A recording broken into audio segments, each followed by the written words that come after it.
सारी गोपियां जब कृष्ण के सम्मुख उपस्थित हो गईं तो श्री कृष्ण ने पूछा, स्वागतम वो महाभागा प्रियं किं करवाणिवं व्रजस्यानामयं कच्चिद् ब्रूतागमनकारिणः।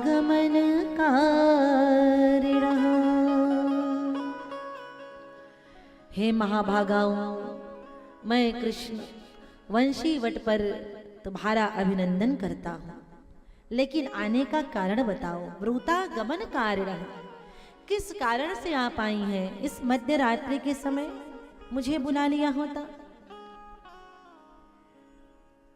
गोपियों ने कहा, कृष्ण तुमने वंशी में हमारी आवाज लगा लगा करके हमें बुलाया है तो हम आई हैं, ऐसे नहीं आई। गोपियों से भगवान ने कहा, नहीं नहीं नहीं, मैंने आपको नहीं बुलाया, मैंने वंशी बजाई है, आपको बुलाया नहीं। आपका स्त्री धर्म कहता है कि इस समय आपको अपने घर में होना चाहिए, अपने परिवार के साथ होना चाहिए। आप लौट जाइए। आपका पति जैसा भी है, निर्धन है, काला है, कुरूप, जैसा भी है, आपको अपने पति के साथ होना चाहिए। लौट जाइए। गोपियों ने कहा, हे कृष्ण, संसार के संबंध तो फोटो की तरह है, फोटो कॉपी की तरह है, ओरिजिनल नहीं है। ओरिजिनल तुम हो, परमात्मा बिंब है और हम सब प्रतिबिंब है, हम सब परमात्मा के प्रतिबिंब हैं। आप ओरिजिनल हैं, और जब वास्तविक रूप हमें मिल गया है, वास्तविक संबंध हमें मिल गया है, जगत का पति हमें मिल गया है, तो फिर ये फोटो कॉपी के पास हम क्यों जाएं? हम इनके पास जाने वाली नहीं है।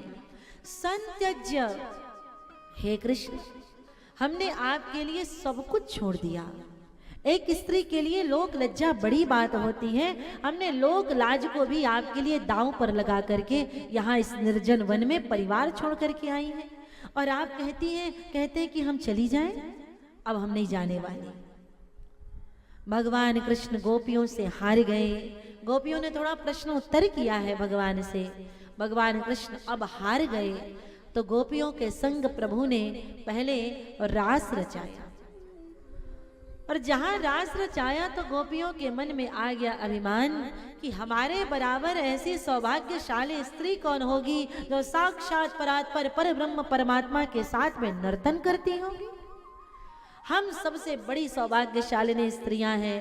तो उसी समय भगवान ने देखा कि गोपियों के मन में अहंकार आ गया, और जहां आई ईगो, ठाकुर कहते देन द आई गो, अभिमान आ गया, अब मैं गया।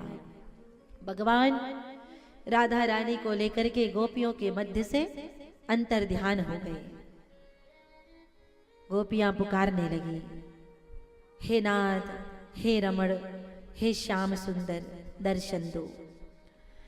पुकारते पुकारते गोपियां जब थक गईं तो खोज में निकली। राधा रानी ने कहा, प्रभु और आगे चलिए। कहा, कंधे पर बैठने के लिए उद्यत हुई हैं, भगवान वहां से भी अदृश्य हो गए। राधा रानी भूमि पर गिर पड़ी।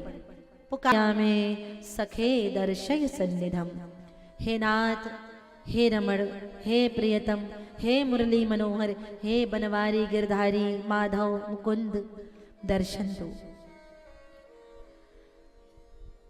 भगवान ने राधा रानी को छोड़ा इसलिए कि गोपियां खोजते खोजते राधा रानी तक आएंगी तो उन्हें लगेगा कि राधा मिल गई है तो अब कृष्ण भी मिल जाएंगे। किशोरी मिल गई तो कृष्ण भी मिल जाएंगे। और राधा रानी को हाथ का सहारा दिया, गोपियों ने उठाया, और किशोरी जी ने कहा कि कृष्ण यदि वंशी वट से खोए हैं तो वंशी वट में ही मिलेंगे, लौट चलो। सारी गोपियों को लेकर के राधा रानी वंशी वट पर आ गई। मार्ग में पूछते आ रही हैं, हे तुलसी कल्याणी, हे यमुना महारानी, क्या आपने हमारे प्यारे श्याम सुंदर को देखा? पूछते पूछते गोपियां वंशी वट पर आ गई।